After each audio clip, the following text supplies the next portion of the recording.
Halo selamat pagi pemirsa, apa kabar Anda di pagi hari ini? Senang sekali saya Heri Orun kembali menjumpai Anda dalam Berita Papua. Sejumlah informasi pilihan dan teraktual telah dirangkum oleh tim redaksi kami. Berikut 3 berita utama kami sajikan untuk Anda. Baru keluar untuk mencari ikan, sebuah kapal di Kabupaten Merauke terbakar. Berkumpul dan bersuah foto di lokasi wisata, aparat bubarkan warga menggunakan water cannon. Tidak terima akan dijadikan gedung perawatan pasien COVID-19, warga kampung Gunung Sowi, Kabupaten Manokwari lakukan pemalangan.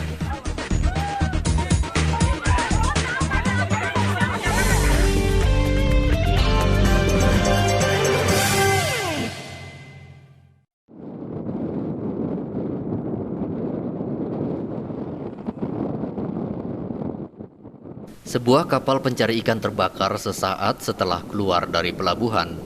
Seluruh anak buah kapal dan warga hanya dapat melihat kobaran api yang terus membakar seluruh badan kapal. Kapal bernama Usaha Maju ini berkapasitas 35 GT. Menurut nahkoda kapal, api diduga berasal dari dapur kapal karena saat terjadi kebakaran, seorang anak buah kapal sedang masak. Ini kapal apa? Kapal jaring. Kapal jaring ya. Memang berlabuh dia atau gimana? Kita rencana berangkat, cuma tidak bisa keluar karena kandas kapalnya. Oh kandas. Jadi kandas. Siap berangkat. Siap sambil menunggu air pasang ya. Terus kira-kira dalam ini apa aja yang ada sekarang? Ada minyak berapa banyak? Ada minyak 1 ton lebih. 1 ton lebih. Terus apa lagi? Terus itu perbekalan semua. Perbekalan semua ya. Perbekalan semua karena kita sudah. Kapal apa namanya nih? KM apa? Usaha Maju. Usaha Maju ya. Sudah usaha untuk memadamkan. Sudah. Kita usaha itu lempar lumpur naik apa semua. Tapi tidak bisa. Tapi tidak bisa. Memang api langsung membesar ya. Langsung besar.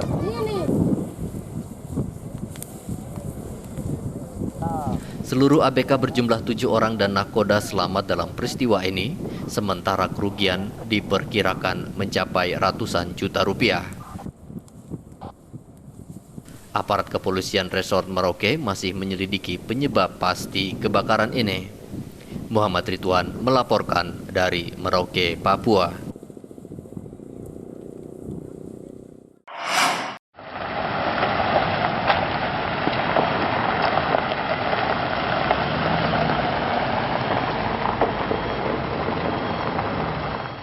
Pasca adanya 2 warga Mimika yang tertembak pada Selasa 15 Maret lalu saat mencari ikan di Mil 34 area PT Freeport Indonesia, Kapolda dan Pangdam melakukan peninjauan ke lokasi penembakan.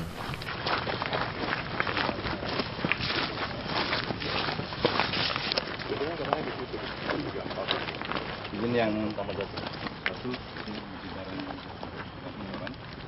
yang satu di Dalam peninjauan bersama Pangdam, Kapolda melihat adanya sebuah jalan yang sering dilewati oleh kelompok bersenjata dari Tembagapura menuju Kuala Kencana. Dengan pejabat terkait dengan teman-teman manajemen, kami ingin melihat TKP seperti apa di kilometer atau mile 34 ini. Karena memang posisinya di sini, ini memang areal sudah areal terbatas sebenarnya. Jadi kelompok yang sering mengganggu ini dia memang batas jalur inilah, jalur tradisional dibilangnya. Mereka dari sini tembus nanti sampai ke Tembagapura. Nah, sering mereka melakukan gangguan-gangguan di sekitar Kuala ini, dan mereka langsung masuk ke sana.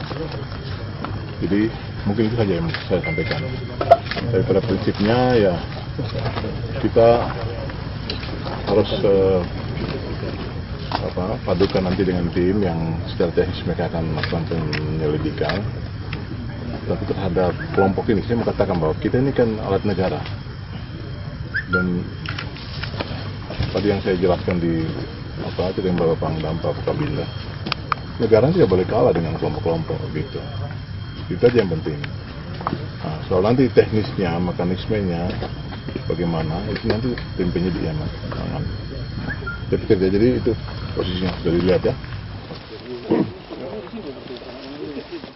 Kapolda juga menambahkan terkait adanya informasi penembakan di areal PT Freeport merupakan proyek aparat keamanan tidaklah benar. Paulus menegaskan kejadian penembakan di PT Freeport murni perbuatan kelompok bersenjata yang ingin mengganggu kedaulatan negara. Upaya penegakan hukum terhadap kelompok bersenjata di areal PT Freeport akan terus dilakukan aparat. Warga diminta menjauh dari area PT Freeport agar tidak terjadi korban salah sasaran. Igo Batmomolin melaporkan dari Mimika, Papua.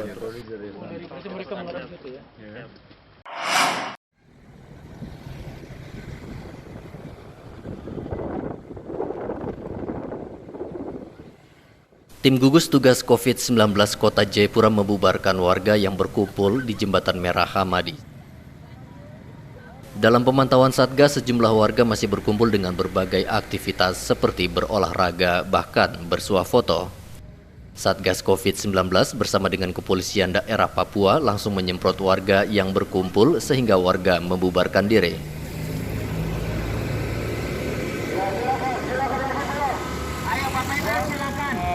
Banyak sekali, hampir lebih kira-kira 400 orang, 300 orang nih yang datang di jembatan ini berolahraga.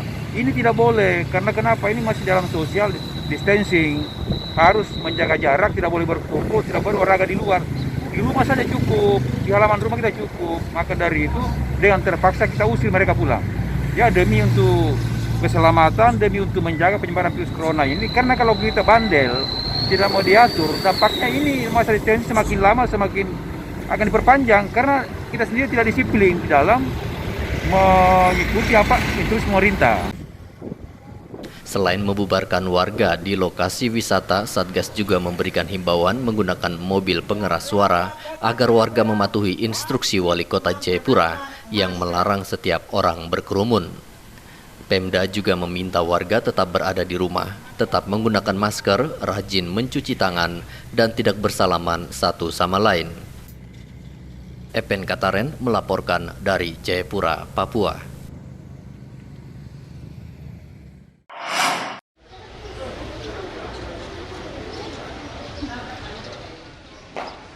Puluhan sopir angkutan umum tujuan Depapre dan Genyem melakukan aksi mogok memprotes adanya instruksi pembatasan penumpang oleh Dinas Perhubungan Kabupaten Jayapura. Mogoknya para sopir ini membuat penumpang yang ada di Terminal Pasar Parasentani terlantar. Sopir angkot mengaku pendapatan mereka berkurang dengan adanya instruksi pembatasan penumpang dari 12 menjadi 7 orang. Kami sudah coba dan masyarakat kami sangat menurun sekali, minim sekali. Jadi sekarang kami belum bisa melayani penumpang hari ini dengan alasan kami mogok seperti ini. Kami tunggu dari pihak Pemda turun kemari dan ini sudah tadi sudah clearkan, tapi hari ini memang jujur kami tidak akan tarik dulu, nanti besok kembali aktivitas. Sementara itu, Kepala Dinas Perhubungan Kabupaten Jayapura, Alphonse Awaitau, mengatakan pembatasan yang dilakukan untuk mencegah penyebaran virus corona. Kalau pembatasan yang kita lakukan ini kan bukan sesuatu yang dibuat-buat oleh pemerintah Kabupaten Jayapura, tapi memang itu adalah kita mengacu pada peraturan Menteri Kesehatan. Nomornya saya lupa, tapi pasal 18 itu bicara mengenai paradigma pemerintah kesehatan yang sudah berubah. Tadinya social distancing berubah jadi physical distancing.